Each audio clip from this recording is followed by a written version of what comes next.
Mi porción es Jehová. He dicho que guardaré tus palabras. Tu presencia supliqué de todo corazón. Ten misericordia de mí según tu palabra. Consideré mis caminos y volví mis pies a tus testimonios.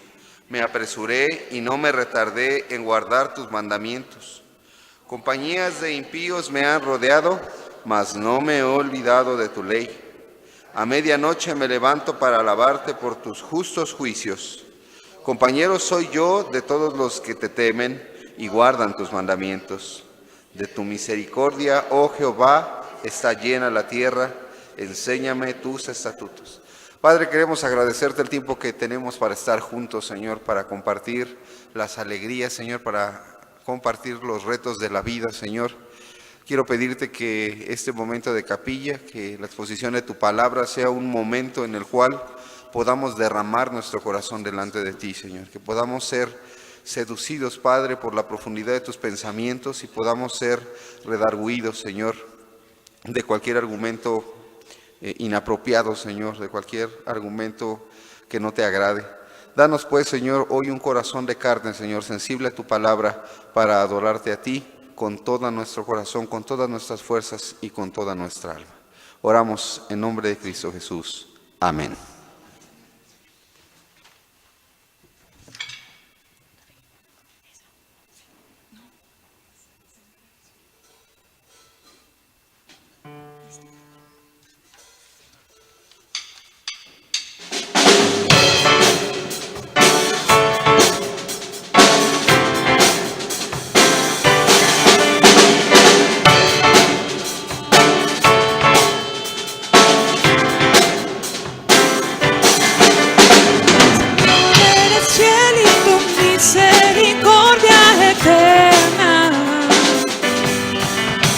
Señor, eres fiel y tu misericordia eterna.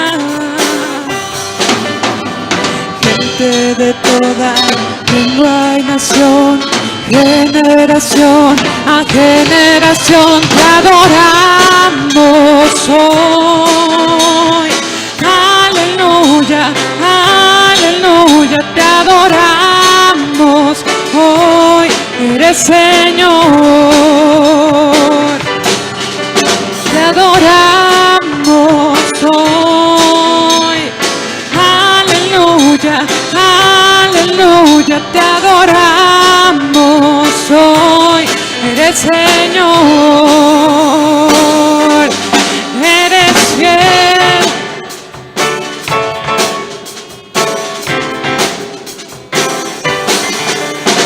Señor, eres fiel y tu misericordia eterna. Señor, eres fiel y tu misericordia eterna. Gente de toda lengua y nación, generación a generación te adoramos hoy. Aleluya, aleluya, te adoramos hoy. Eres Señor, te adoramos hoy. Aleluya, aleluya, te adoramos hoy. Eres Señor, eres fiel.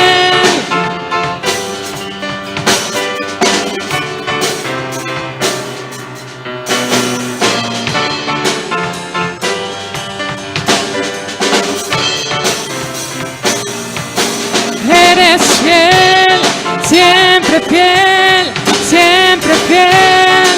Eres fiel, eres fiel, fiel, siempre fiel.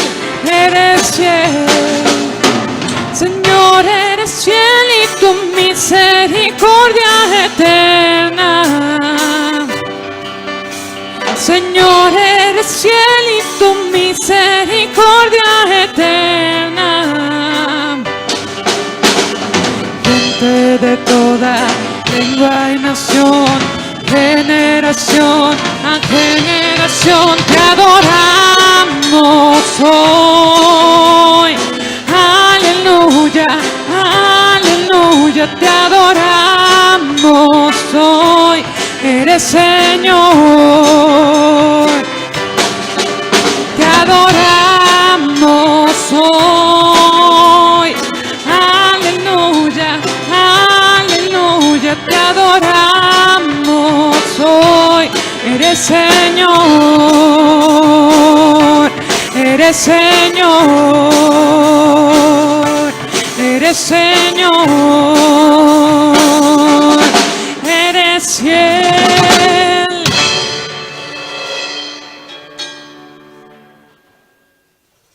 Les invito a que abran la escritura en Gálatas 5, versículos 22 y 23. Gálatas, capítulo 5, versículos 22 y 23. La palabra de Dios dice: mas el fruto del Espíritu es amor, gozo, paz, paciencia, benignidad, bondad, fe, mansedumbre, templanza. Contra tales cosas no hay ley. Ocupe su lugar y damos la bienvenida a nuestro predicador, hermano Emilio Trillanes. Adelante, hermano.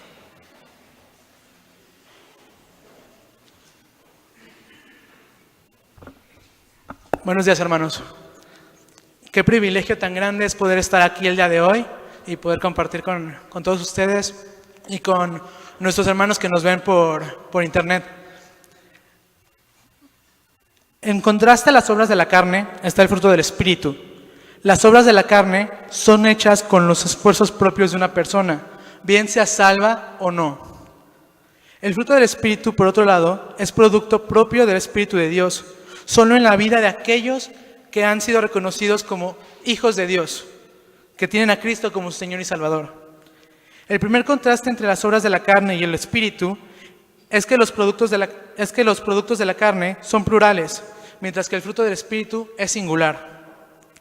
Aunque Pablo no menciona aquí esta verdad, también existe un contraste evidente entre los grados en que se producen las obras y el fruto.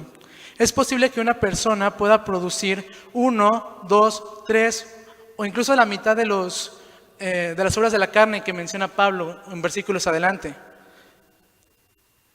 Pero el fruto del Espíritu, por otra parte, siempre es producto de manera completa en cada creyente, sin importar cuán tenue sea la evidencia de sus diversas manifestaciones en este individuo. La Biblia nos habla mucho sobre el tema del fruto. En el Antiguo Testamento es mencionado 106 veces y en el Nuevo Testamento 70 veces. Un creyente producirá buen fruto solo por el poder de Dios y no por el suyo. De mí será hallado tu fruto, dijo el Señor a su pueblo en Oseas 14:8. El fruto de la acción siempre debe proceder del fruto de la actitud. Y esa es la clase de fruto que vemos en el enfoque que Pablo da a los Gálatas 5:22 al 23. El Espíritu nunca deja de producir algún fruto en la vida de un creyente, pero el Señor desea que sus discípulos den mucho fruto. El fruto del Espíritu Santo es el indicador externo de salvación. La condición de un creyente como hijo de Dios y ciudadano de su reino se manifiesta por el fruto del Espíritu. En los versículos 22 y 23, Pablo hace una lista de 9 características o manifestaciones representativas del fruto que el Espíritu Santo produce en el creyente. Y vamos a verlas. La primera de ellas es el amor. Esta es la virtud suprema en la vida de un creyente. Varios comentaristas mencionan que el amor tiene una clara preeminencia en las otras virtudes, ya que si carecemos del amor, no tenemos nada. Aquí se usa la palabra amor ágape, que es la forma de amor que más refleja una decisión personal, porque no solo se refiere a emociones espontáneas o sentimientos agradables, sino al servicio dispuesto y generoso. Romanos 5:8 nos menciona: mas Dios muestra su amor para con nosotros, en que siendo aún pecadores, Cristo murió por nosotros. De la misma manera, la decisión de mayor sacrificio que una persona puede hacer es dar su vida por sus amigos, según Juan 15:13. El amor ágape es una evidencia segura de salvación. Nosotros sabemos que hemos pasado de muerte a vida, dice Juan, Todo aquel que ama es nacido de Dios y conoce a Dios. Jesucristo es el más grande ejemplo de esta virtud, no solo por el amor del Padre, sino también por su amor, fue que fue a la cruz por nosotros y se sacrificó dando su vida por sus amigos. La siguiente manifestación que veremos es el gozo, del griego chara. Se emplea esta palabra unas 70 veces en el Nuevo Testamento y significa un sentimiento de felicidad basado en realidades espirituales. El gozo es un sentido profundo de bienestar que llena el corazón de una persona que sabe que todo está bien entre él y su Señor. No es una experiencia que venga como resultado de circunstancias favorables, ni siquiera de una emoción creada por estimulación divina. Es el don de Dios para los creyentes. Como Nehemías declara, el gozo de Jehová es vuestra fuerza. Hermanos del seminario, el gozo de Jehová es nuestra fuerza. El gozo es parte de la naturaleza misma de Dios y su espíritu que se manifiesta en sus hijos. El gozo fluye de manera inevitable para consecuencia de haber recibido a Jesucristo como Salvador y por conocimiento del creyente tiene de su presencia continua en su vida. El gozo no solo es independiente de las circunstancias humanas favorables, sino que algunas veces es más grande y fuerte cuando estas circunstancias son más dolorosas y difíciles. Para ilustrar esta verdad, Jesús compara el gozo divino con una mujer que está a punto de dar a luz. La mujer cuando da a luz tiene dolor porque ha llegado su hora, pero después que ha dado a luz un niño, ya no se acuerda de la angustia, por el gozo de que haya nacido un hombre en el mundo. También vosotros ahora tenéis tristeza, pero os volveré a ver, y se gozará vuestro corazón, y nadie os quitará vuestro gozo. Juan 16, 21 al 22. Jesús mismo es aquí de nuevo nuestro ejemplo supremo. A pesar de la incomprensión, el rechazo, el dolor, el odio que padeció por los hombres durante su encarnación entre ellos, el Señor nunca perdió el gozo de la relación que tenía con el Padre. Y ese gozo es el mismo que Él da a cada uno de sus seguidores. La siguiente manifestación que vamos a ver es la paz. Si el gozo alude al alborozo de corazón, que viene como resultado de estar en una relación correcta con Dios, la paz, del griego eirene, se refiere de la tranquilidad de la mente que viene como resultado de esta relación con nuestro Salvador. Así como el gozo, la paz no tiene relación alguna con las circunstancias. Los cristianos saben y sabemos que los que aman a Dios, todas las cosas nos ayudan a bien. Esto es a los que conforme a su propósito son llamados. Puesto que Dios está en control de todos los aspectos de la vida, desde un punto de vista humano, en las últimas instancias, este es irrelevante. Por esta razón, Jesús pudo decir de manera incondicional a aquellos que confían en Él, no se turbe vuestro corazón. No existe una sola razón para que un creyente caiga presa de la ansiedad o del miedo. Jesús fue el príncipe de paz, tanto en el sentido de que es un ser lleno de paz suprema, como que Él nos da de su paz. La paz os dejo, mi paz os doy. Yo no la doy como el mundo la da. No se turbe vuestro corazón ni tenga miedo. Es una promesa que nos da el Señor en Juan 14, 27. El siguiente punto que veremos es la paciencia, del griego macrothumia. Tiene que ver con la tolerancia, longanimidad frente a las ofensas y las heridas infligidas por otros. La disposición serena para aceptar las situaciones que son irritantes o dolorosas. Dios mismo es lento para la ira, nos dice Salmos 86, 15, y espera que sus hijos también lo sean. Así como los creyentes nunca deben menospreciar las riquezas de su benignidad, paciencia y longanimidad, también deben manifestar en sus vidas estos atributos del Padre Celestial.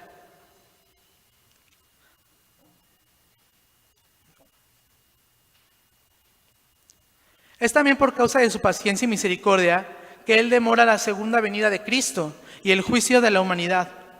No quiero que ninguno perezca, sino que todos lleguen al arrepentimiento, nos dice 2 de Pedro 3:9. Los creyentes tienen el mandato de imitar la paciencia de su Señor. Vestíos pues como escogidos de Dios, santos y amados, de entrañable misericordia, de benignidad, de humildad, de mansedumbre, de paciencia, en especial con los hermanos de la fe, soportándoos con paciencia los unos a los otros en amor. Nos dice Efesios 4:2. Como Timoteo, todos los maestros y líderes cristianos deben ministrar con toda paciencia y doctrina que le pide Pablo en la segunda carta de Timoteo 4:2. Nuestro siguiente punto es la benignidad, del griego cherestoes. Tiene que ver con la consideración tierna a los demás. No se relaciona con debilidad o con falta de convicción, sino que es el deseo genuino de tratar a los demás con benevolencia, tal como el Señor nos trata a nosotros. La benignidad de Jesús es el ejemplo del creyente. En cierta ocasión le fueron presentados unos niños para que pusiera las manos sobre ellos y orase, y los discípulos les reprendían. Pero Jesús dijo: dejad que los niños vengan a mí, y no se los impidáis, porque de tales es el reino de los cielos. En otra ocasión, Jesús dijo: venid a mí todos los que estáis trabajados y cargados, y yo os haré descansar. Llevad mi yugo sobre vosotros y aprended de mí, que soy manso y humilde, y hallaréis descanso para vuestras almas. Así como nuestro Señor es benigno, a todo siervo suyo se le manda que no debe ser contencioso, sino amable con todos. Segunda de Timoteo 2:24. Nuestro siguiente punto es la bondad, del griego ágathos. Tiene que ver con la excelencia moral y espiritual que se reconoce por su dulzura y compasión activa. Un cristiano puede mantener cierta rectitud moral sin manifestar la gracia de la bondad.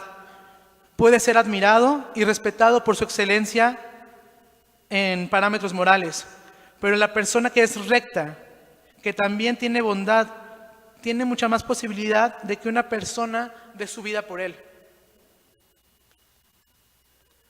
José, como lo vimos el viernes con Isaac, fue un hombre recto, pero además fue bueno.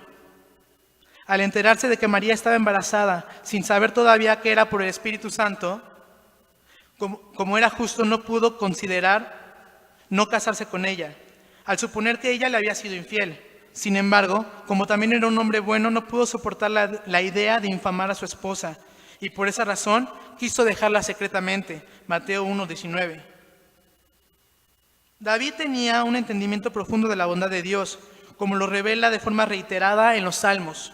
Ciertamente el bien y la misericordia me seguirán todos los días de mi vida, y en casa de Jehová moraré por largos días. Expresa con regocijo en el Salmo 23. También confiesa que sin lugar a dudas hubiera yo desmayado si no creyese que veré la bondad de Jehová en la tierra de los vivientes, en el Salmo 27. Como sucede con toda gracia divina prevista por el Espíritu Santo, los creyentes también reciben el mandato de dar ejemplo de bondad. Más adelante en la epístola de Gálatas, Pablo exhorta: así que según tengamos oportunidad, hagamos bien a todos, y mayormente a los de la familia de la fe. Por lo cual asimismo oramos siempre por vosotros, escribió a los tesalonicenses, para que nuestro Dios os tenga por dignos de su llamamiento y cumpla todo propósito de bondad y toda obra de fe con su poder. Esto lo dice 2 Tesalonicenses 1:11. Nuestro siguiente punto es la fe, del griego pistis. También se puede traducir como fidelidad, y es la manifestación del fruto que se relaciona con los conceptos de lealtad y confiabilidad. Jeremías declara que por las misericordias de Jehová no hemos sido consumidos, porque nunca decayeron las misericordias de Dios. Por cuanto Jesús fue fiel, Él se despojó a sí mismo tomando forma de siervo, hecho semejante a los hombres, y estando en condición de hombre se humilló, a sí mismo haciéndose obediente hasta la muerte y muerte de cruz. A su vez, en vista de la fidelidad de su Hijo, Dios Padre también exaltó hasta lo sumo y le dio un nombre que es sobre todo nombre. Filipenses 2:7-9. Además, así como Él fue fiel en venir por primera vez a la tierra, será fiel en regresar. En la gran visión que tiene Juan en Patmos, Cristo está sentado sobre un caballo y el que lo monta se llama fiel y verdadero. Con justicia juzga y pelea, nos dice Apocalipsis 19:11. Los servidores de Cristo y administradores de los misterios de Dios deben ser como su Señor, de tal modo que cada uno sea hallado fiel. Sé fiel hasta la muerte y yo te daré la corona de la vida, nos dice Apocalipsis 2:10. Nuestro siguiente punto es la mansedumbre. Incluye la idea de amabilidad, pero se traduce mejor como mansedumbre. Esa es la actitud humilde y amable que permite la sumisión paciente en medio de las ofensas, libre por completo de cualquier deseo de venganza o de retribución. El Nuevo Testamento usa esta palabra para describir 3 actividades diferentes. La primera es la sumisión a la voluntad de Dios. La segunda, disposición a recibir la enseñanza de la palabra de Dios. Y la tercera, la consideración hacia los demás. Cuando Jesús vivió en la tierra fue manso y humilde de corazón. Al igual que el Señor, los creyentes deben procurar de manera activa ser mansos y amables. 1 Timoteo 6:11. Nuestro último punto, y no por ello menos importante, es la templanza, del griego enkreteia. Ahora bien, Cristo en su encarnación fue la epítome de la templanza y el dominio propio. Él nunca cayó en la tentación ni en la trampa de hacer o decir cualquier cosa que no estuviera de acuerdo a la voluntad del Padre. También como Jesús, todo creyente que lucha por ganar la carrera de la fe, de todo se abstiene, poniendo toda diligencia para añadir a su fe virtud, a la virtud conocimiento y al conocimiento dominio propio. Segunda de Pedro 1:5-6. En conclusión, contra tales cosas no hay ley, porque son producto del Espíritu Santo en la vida del creyente. El mundo no tiene leyes contra esta clase de conductas, más bien las valora y las premia. Por cierto, no hay ley de Dios contra estas cosas, porque son estas mismas las virtudes que Dios quiere que todos los hombres y mujeres que le siguen tengan. Me encantaría que pudiéramos reflexionar en cómo podemos nosotros mostrar estas virtudes que son el fruto del Espíritu en 3 áreas particulares. La primera de ellas, hacia nosotros mismos. La segunda, hacia nuestros semejantes. Y la tercera, con Dios mismo. Muchas gracias.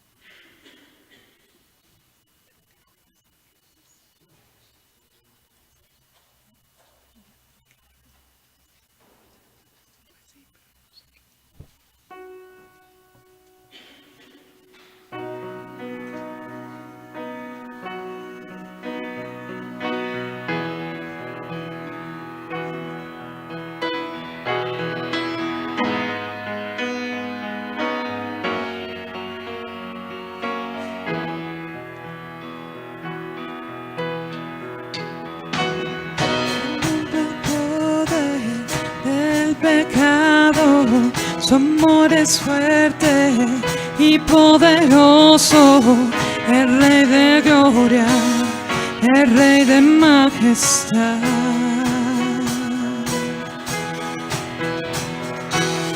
Conmueve el mundo con su estruendo y nos asombra con maravillas, el Rey de gloria, el Rey de majestad. Gracias sublimes, perfecto es tu amor. Tomaste mi lugar, cargaste tú mi cruz. Tu vida dice ahí, y ahora libre soy. Jesús, te adoro por lo que hiciste en mí.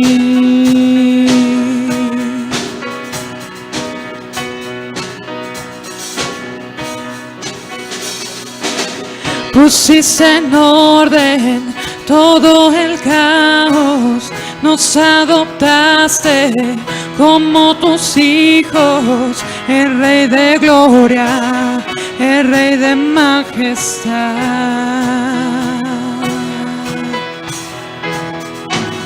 El que gobierna con su justicia y resplandece con su belleza, el Rey de gloria, el Rey de majestad.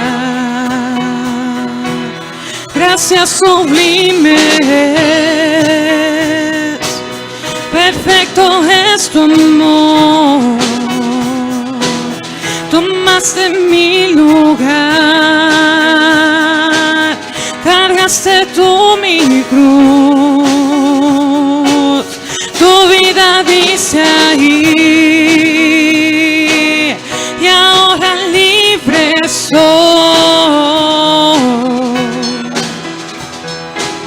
Jesús, te adoro por lo que hiciste en mí. Digno es el Cordero de Dios, digno es el Rey que la muerte venció. Digno es el Cordero de Dios, digno es el Rey que la muerte venció. Digno es el Cordero de Dios, digno es el Rey que la muerte venció. Digno es el Cordero de Dios, digno es el Rey que la muerte. Gracias sublimes, perfecto es tu amor. Tomaste mi lugar, cargaste tú mi cruz, tu vida dice ahí, y ahora libre soy. Jesús, te adoro por lo que hiciste en mí.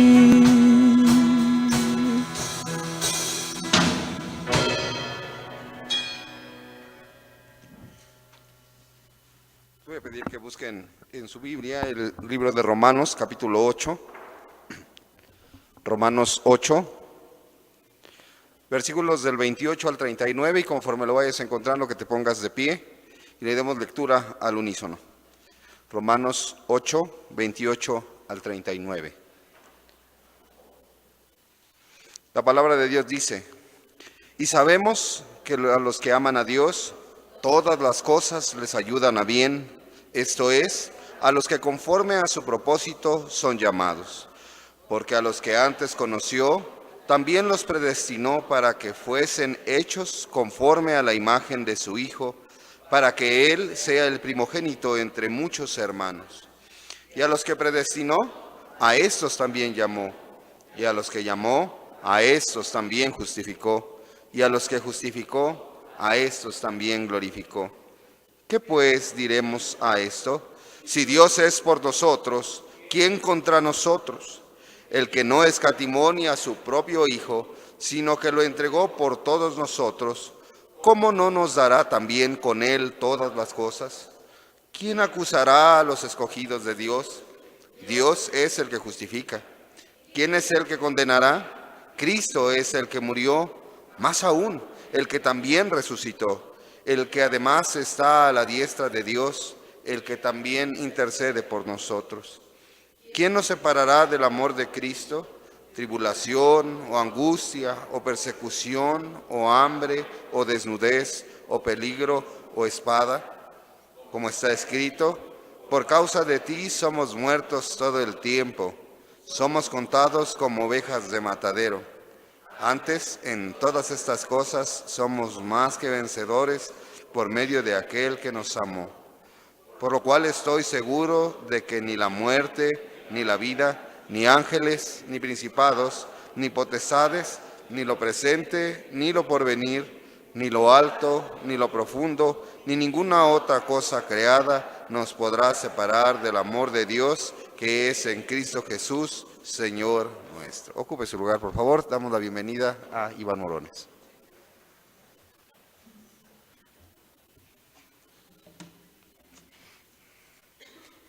Buenos días, compañeros, Dios les bendiga. Estamos ya a punto de concluir con un bimestre y probablemente los ánimos de muchos de ustedes estén tomando fuerzas después de este inicio de año, ¿no? O probablemente pase lo contrario. Probablemente apenas estemos entrando a marzo y muchos ya están derrotados sobre 2018. Bueno, cualquiera que sea la situación, podemos decir que es un bimestre menos, ¿no? Y probablemente los de cuarto año digan, bueno, ya es un bimestre menos, me faltan 2, ya voy para afuera. Y los de tercero van a decir, no, ya voy para cuarto. Y probablemente los de segundo, pues ahí andamos, ¿no?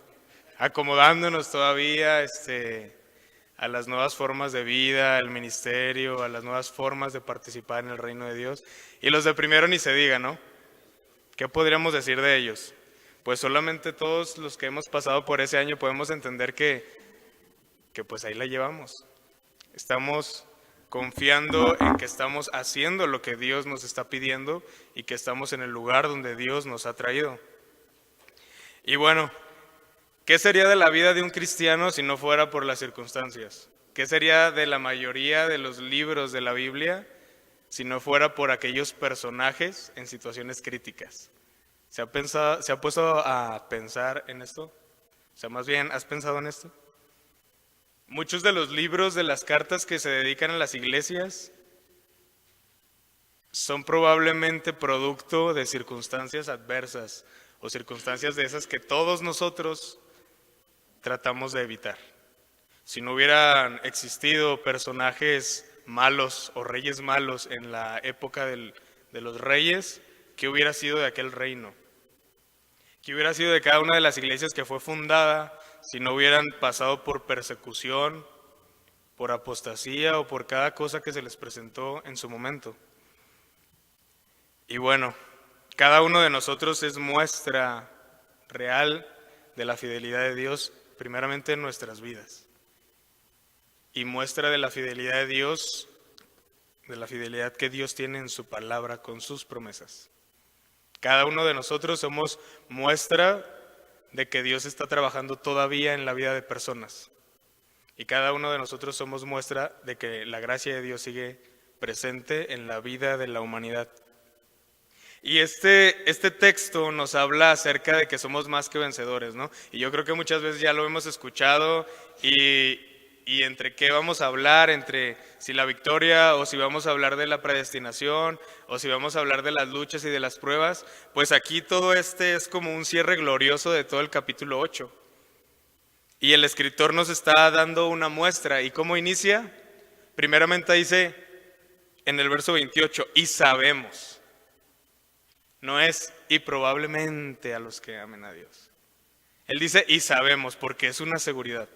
Tú y yo sabemos que a los que amamos a Dios, ¿qué? Todas las cosas nos ayudan a bien. Y es que a veces decimos, ¿no? Ocupamos mal este texto y decimos, se me pasó la combi, todo es para bien.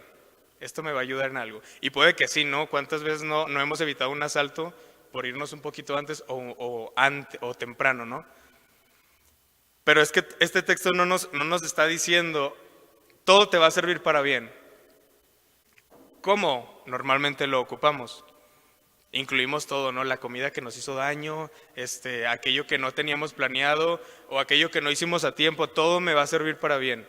Sí, podemos agarrarlo así, podemos interpretar este texto así, pero probablemente no sea la voluntad de Dios de que las cosas sucedan de esa forma. ¿Qué estaba pasando en la vida de la iglesia de los romanos o en la vida de los romanos? Este texto es muy interesante porque se va de extremo a extremo. Primero nos habla de que todo nos ayuda para bien, más adelante habla de que Dios diseñó un plan y más adelante empieza con extremos más amplios, ¿no? Referentes a lo alto, lo profundo, lo que puede ser, los que gobiernan. Y todas estas circunstancias pudieran estar rodeándonos cada uno de nosotros. ¿Cuál es el motivo de tus victorias el día de hoy? Hace un momento hablábamos acerca de quizás ya terminar el seminario, pasar, seguir, continuar, dar el ancho, ¿no? Probablemente esa sea una victoria para tu vida, una meta, algo que desees alcanzar, algo por lo que estés trabajando, algo por lo que te estés enfocando. Probablemente tu meta es no tener problemas y vivir la vida tranquilo, una vida color de rosa, que sabemos que en esta tierra no existe y mucho menos en el medio en el que nos encontramos. Es como una paradoja, ¿no?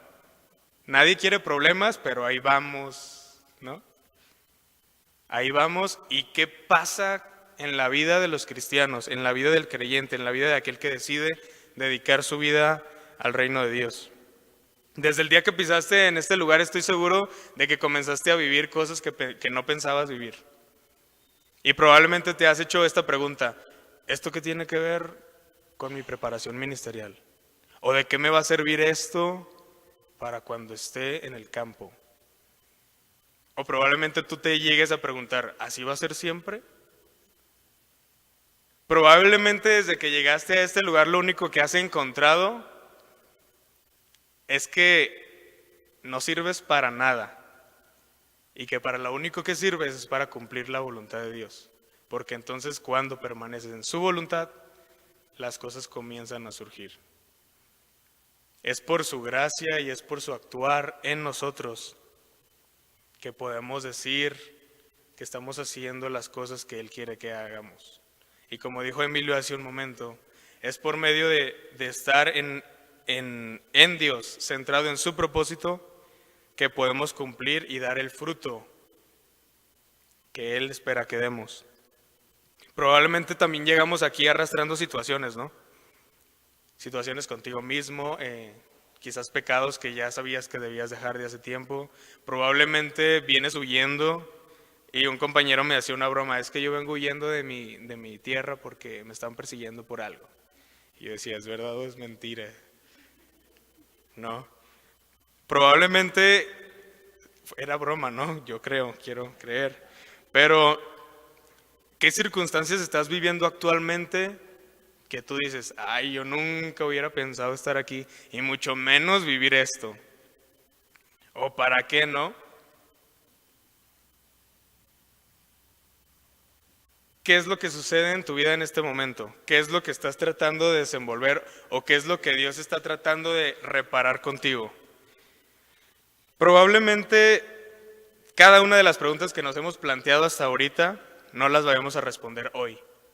Fíjense, estuve pasando por un proceso por el año 2011, 12, 13, 14 y lo vine a entender justamente en una de las clases en 2016. Y tuve que ir al baño corriendo a llorar y dije: Dios mío, ¿por qué? Si no hubiera venido aquí no hubiera entendido algo que pasó, que no tiene nada que ver con el seminario, ¿no? Pero probablemente todas las circunstancias que nos estén pasando hoy estén forjando obviamente tu carácter, pero también lo que te va a ayudar el día de mañana. Porque no sabemos qué es lo que viene por delante. Así como tú no sabes qué materias te van a tocar aquí, bueno, hay un currículum, ¿no? Y ahí vamos viendo. Pero probablemente como tú no sabes qué esperar, probablemente tampoco podemos saber qué vamos a esperar del ministerio. ¿Qué circunstancias van a venir para la iglesia de Dios en 2020? Independientemente con quién gane, ¿no? En las próximas elecciones. ¿Cuál será nuestro motivo y nuestra razón para glorificarnos? ¿O cuál va a ser aquella razón por la que digamos: sí, estamos haciendo lo correcto, sí, estamos en el camino de Dios? O probablemente no, probablemente estemos derrotados. ¿Cuál es la fuente de tus victorias el día de hoy? ¿En qué te sientes digno delante de tu Dios de decir: Señor, estoy haciendo lo que me corresponde hacer? Piénsalo. O a lo mejor nada, ¿no? Y vas como pececito llevándose por la corriente. Ahí le llevas. Nuestras victorias son producto de la soberanía de Dios. Y este texto, como ya lo mencionaba al principio, y sabemos que a los que aman a Dios, no es, y sabemos que a los que siguen a Dios, a los que quieren buscar a Dios, a los que aman a Dios, y puedes tener la seguridad de que si tú amas a Dios, todo te va a ayudar para bien. La palabra de Dios dice que en ese plan que Dios diseñó para la humanidad, para ti, para mí, para tus hermanos, para tu familia, Dios puede ser glorificado. Nuestro Dios es tan poderoso para transformar nuestras circunstancias, cualquiera que sea, para que lleguemos a esa victoria que Él ya ha preparado. Porque probablemente ahorita no estés viendo nada, ¿no? Y probablemente ahorita digas: ¿y todo esto qué? No entiendo. Y me estoy desgastando probablemente de más, o probablemente no entiendas qué esto va a producir en ti. Pero tienes que estar seguro, como inicia este texto, con esa seguridad de que por estar amando a Dios y por estar aquí cumpliendo su voluntad, cualquier cosa que te suceda en el tiempo que te quede aquí, en el seminario o en la vida, si tú estás amando a Dios, todo te va a ayudar para bien, porque es algo que Él ya diseñó. Ahora hazte esta pregunta. ¿Crees que estás en ese plan que Él diseñó para ti? ¿O lo que estás viviendo ahorita crees que te puede ayudar de alguna forma para lo que Él diseñó para ti? Sin duda el enemigo no se va a cansar de tratar y tratar y tratar de desviarte de ese plan. El verso 30 dice que a los que predestinó a esos también llamó. Pero así como Dios actúa, sabemos que también el enemigo está actuando y probablemente ha puesto circunstancias y situaciones en tu vida el día de hoy para que aún dentro del seminario tú dejes de voltear a ver a Dios. Tú dejes de voltear a ver su propósito y el camino que ha puesto delante de ti. Probablemente cuando llegaste tú dijiste, bueno, este es mi plan. Pero llega el enemigo, pone circunstancias que tú no sabes si van dentro del ministerio, si no van. Entonces en ese sí, no, pues probablemente vayas así, no, en un camino. Lo importante en este asunto no es que el enemigo llegue y quiera desviarte. Lo importante es que tú te mantengas enfocado. ¿Por qué? Porque la soberanía de Dios sigue actuando, aunque no lo puedas ver, o aunque las circunstancias a tu alrededor te digan todo lo contrario. Es Dios el que sigue obrando, por medio de aquel poder que actúa en nosotros. Es por eso que Dios te ha llamado por tu nombre, es por eso que Dios te ha justificado, te ha salvado y te ha dicho, hey, ven para acá, yo te quiero para mi reino, yo te quiero para que trabajes para mí, yo te quiero para que tú vayas. Es por medio de la soberanía de Dios que podemos salir victoriosos. ¿De qué otra forma podríamos salir victoriosos en esta vida? Por medio de su intervención. Su soberanía actuando y Él interviniendo personalmente en tu vida. Cada circunstancia adversa que tú vivas aquí, cada coraje, cada rabieta, no pasa de largo del conocimiento de Dios y mucho menos va a pasar de su plan y mucho menos va a pasar de aquella enseñanza que Él quiera que tengas o que Él quiera que aprendas. ¿Cómo podemos estar seguros de esto? ¿Cómo podemos asegurar que la intervención de Dios me va a salvar? Porque Dios está con nosotros. Nada más por eso. Si el Dios Todopoderoso quiere guiarte a alcanzar esas metas, esos propósitos que ha puesto en tu corazón, esa visión que Dios dijo, se la voy a dejar ahí en su cabecita, a ver si la sigue. Si Dios nos quiere guiar ahí, debemos estar seguros de que Él nos va a llevar paso a paso hasta alcanzar y hasta llegar a ese lugar que Él tiene preparado para nosotros. Y no me refiero de una tierra prometida, sino me refiero a aquel lugar donde debamos estar en aquel tiempo, lugar y circunstancia adecuada para ser de bendición a otros. Porque para eso nos llamó. Hay una película que me gusta mucho que acaba de salir hace algunos meses, El Gran Showman. Y parece que él va, ¿no? Ahí. Y empieza su circo y tiene críticas y hay situaciones adversas y él las enfrenta, los ignora, después decide buscar nuevo público. ¿Y cuál es el resultado de todo esto? Que empieza a descuidar ciertas áreas en su vida. ¿Y cuál es el resultado? Que se destruye todo su circo, ¿no? Y ahora tiene una enorme deuda. Y sin dinero, sin circo y sin familia.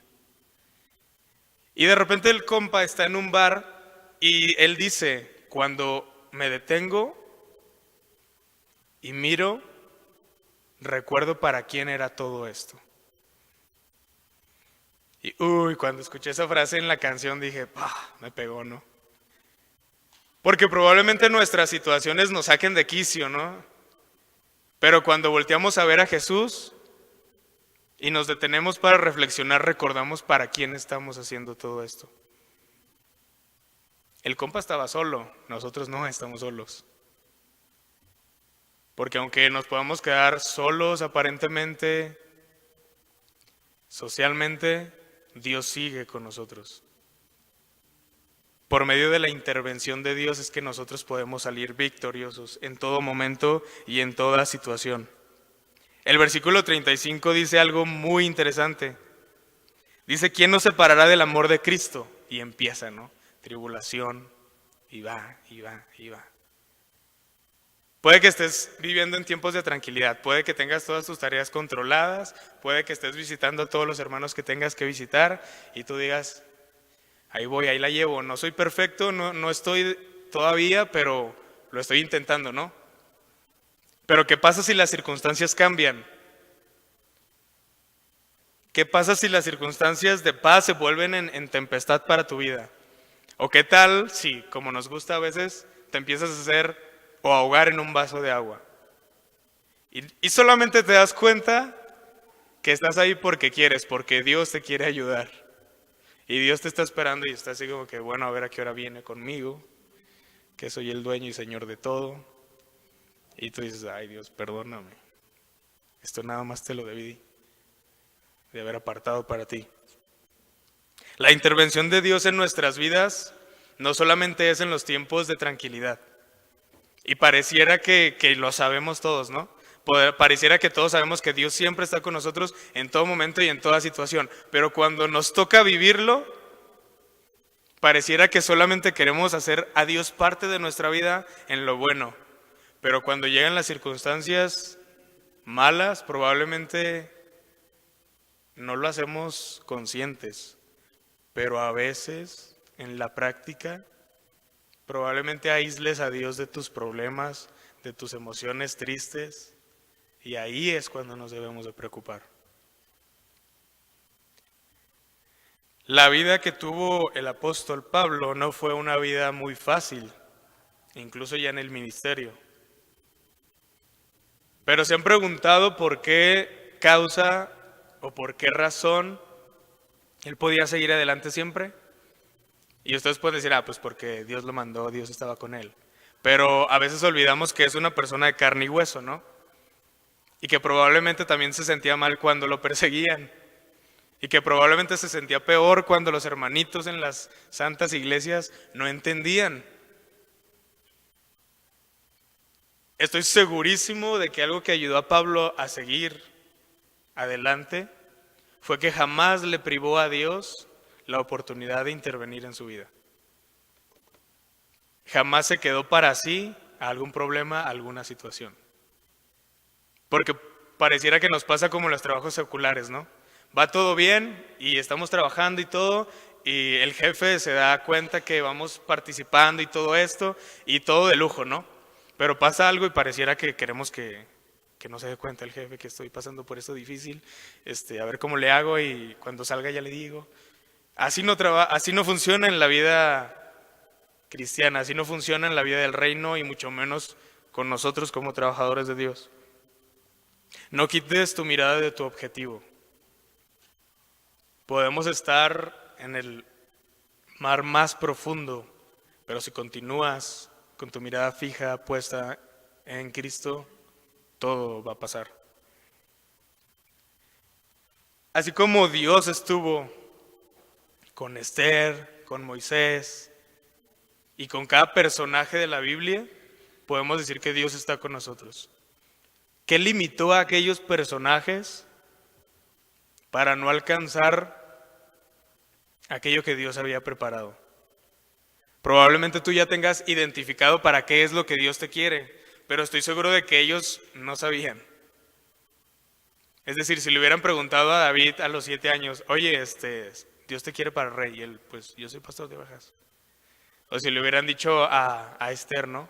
Oye, ¿tú quieres ser reina? Pues yo creo que ella ni se imaginaba, ¿no? Las circunstancias adversas solo prepararon el camino para que ellos pudieran llegar a donde Dios tenía planeado que llegaran. Entonces sí, sabemos que a los que aman a Dios todas las cosas nos ayudan a bien. Esas situaciones adversas nos ayudan para bien cuando dejamos que Dios participe en ellas.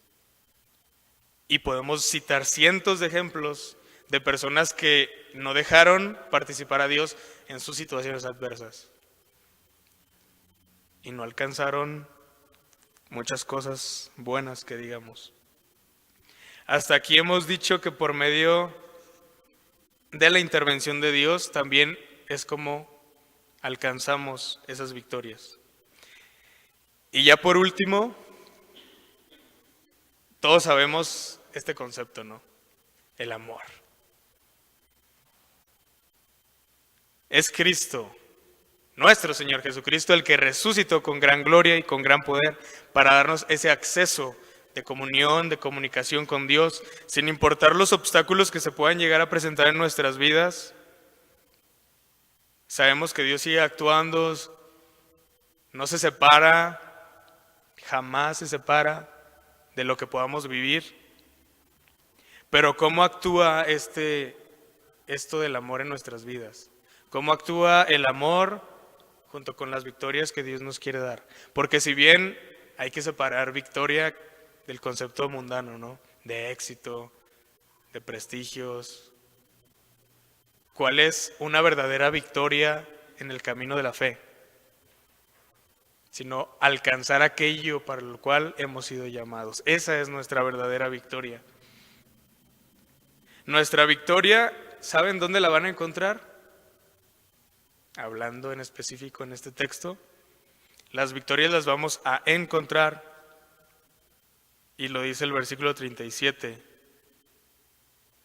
en todas las circunstancias adversas. ¿Quién nos separará del amor de Cristo? ¿Tribulación o angustia o persecución o hambre o desnudez o peligro o espada? Y añade, ¿no? Por causa de ti somos muertos todo el tiempo. Somos contados como ovejas para matadero. Antes en todas estas cosas. Es en la tribulación, es en la angustia, en la persecución, es en el hambre donde verdaderamente eres vencedor. Y añade, por medio de aquel que nos amó. Nuevamente, Dios actuando en nuestras vidas. Por medio de aquel, circunstancias adversas, un Dios que te ama, a igual somos más que vencedores. No dice, puede que salgas victorioso, aguántate un poquito más, ya merito. Apechuga, no digas nada, ¿no? Pero añade, por medio de aquel que nos amó, y termina con algo maravilloso, por lo cual, es decir, por todo lo que ya dijimos, estoy seguro, y comienza otra vez, ¿no? Ni la vida, ni ángeles, y solamente estos textos nos pueden añadir o nos pueden describir todo aquello en lo que Dios actúa, ¿no? Y yo creo que estos textos están así, hablando del 38 y el 39, para decirnos aquellas dimensiones. Y por si te queda alguna duda de que Dios actúa en algo, ¿no? Porque como niños chiquitos a veces estamos, ¿no? Y la vida, y en la muerte también. Y pareciera que estamos buscando un huequito, ¿no? Por donde no aplicara. Pero aplica en todo y en todo. Es todo. Otro ejemplo. Esta predicación fue patrocinada por películas que me gustan. Intensamente, ¿ustedes han visto esta película? ¿Y qué sucede con esta pequeña niña que se vuelve loca y nadie la entiende? ¿Y qué resulta al final? Pareciera que a veces nos aferramos a tener bolitas de un mismo color, o sea, emociones, para los que nos están viendo. Y pareciera que a veces nos gustaría tener todo ordenado, pero es por medio de esos cambios de circunstancias que no nos gustan que podemos obtener emociones al final de la película que salían. Estas esferas con doble color, ¿no? Y ella decía alegría, decía, esto es algo raro, ¿no? Porque me había acostumbrado a tener verdes, verdes, verdes, azul, amarillo, rojo, y ahora tengo un morado con un azul. Eso probablemente es lo que vaya a suceder en nuestras vidas siempre. Y bueno, estoy hablando de ustedes y de mí. Probablemente eso va a suceder siempre, hasta que estemos allá en la gloria. Porque todas y cada una de las circunstancias que vivamos aquí nos van a llevar, sí, a nuestro Dios, pero aquí en la tierra, donde tenemos esa labor que hacer, solo van a provocar que nos hagamos aptos, o como dirían ahí los que venden coches, que seamos personas todoterreno. Probablemente las circunstancias que tú hasta el día de hoy hayas vivido que no te hayan agradado tanto, solo provoquen que el día de mañana puedas estar de frente y de pie delante de una sociedad que esté complicada, o delante de una iglesia que tenga circunstancias difíciles, o delante de tu vida misma. Todo nos ayuda para bien, porque conforme a su propósito somos llamados. Les invito a orar. Dios, gracias por este tiempo, Señor.